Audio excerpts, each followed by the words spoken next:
In addition to all of us wanting some sort of resolution there, the President of the United States wants it over with because he's so underwater on the numbers regarding Gaza and Israel. I think we yesterday cited a poll where only 3 in 10 Americans think that what he's doing is a good idea. Here's the president yesterday, and it's hard for him to get through this soundbite. He does sound confused. And at one point, he confuses Hamas with, like, the loyal opposition. Hamas is not a party. It's a bunch of bloodthirsty killers. Anyway, here's the president yesterday responding to a question about this hostage deal. There is some movement, and I don't want to, well, maybe choose my words. There's some movement. There's been a response from there's been a response from the opposition, but yes, I'm sorry, from Hamas, but it seems to be a little over the top. We're not sure where it is. There's a continuing negotiation right now.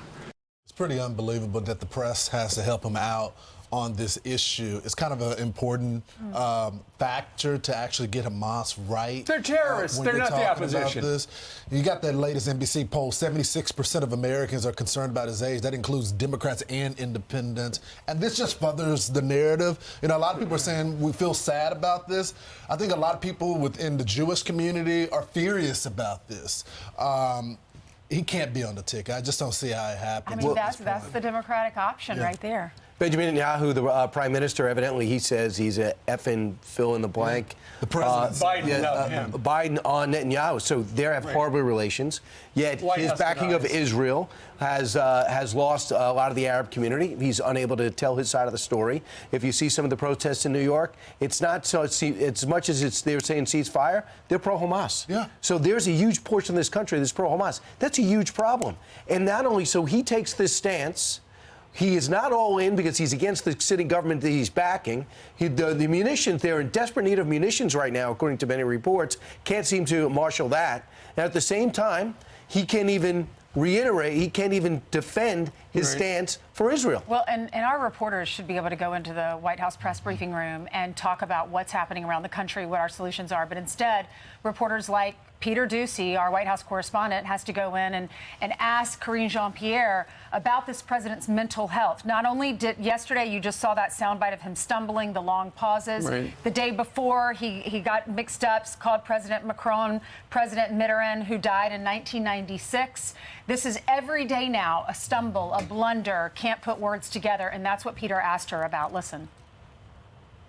How is President Biden ever going to convince the 3/4 of voters who are worried about his physical and mental health that he is okay, even though in Las Vegas he told a story about recently talking to a French president who died in 1996? I'm not even going to go down that rabbit hole with you, sir. What is We're the going to rabbit hole? Go ahead. See, what she could have done right there, she could have simply said what you said, Ainsley.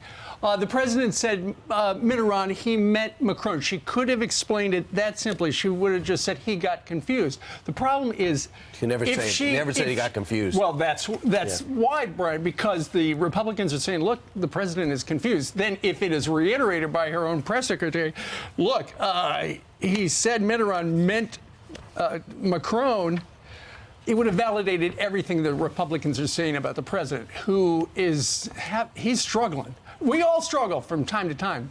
Unfortunately, he's the most powerful man in the world, and he's got to be at the top of his game every day. Yeah, we can't have a weak president when we have all these international conflicts going on, and that doesn't even include the domestic issues. I think the press secretary has made it very, very clear, as well as everybody else in the administration, that they want to avoid the answer.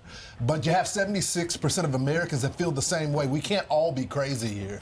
Well, unless Jen Psaki used to set almost policy for and almost give the president cues on what to do because she was so conversant in the policies.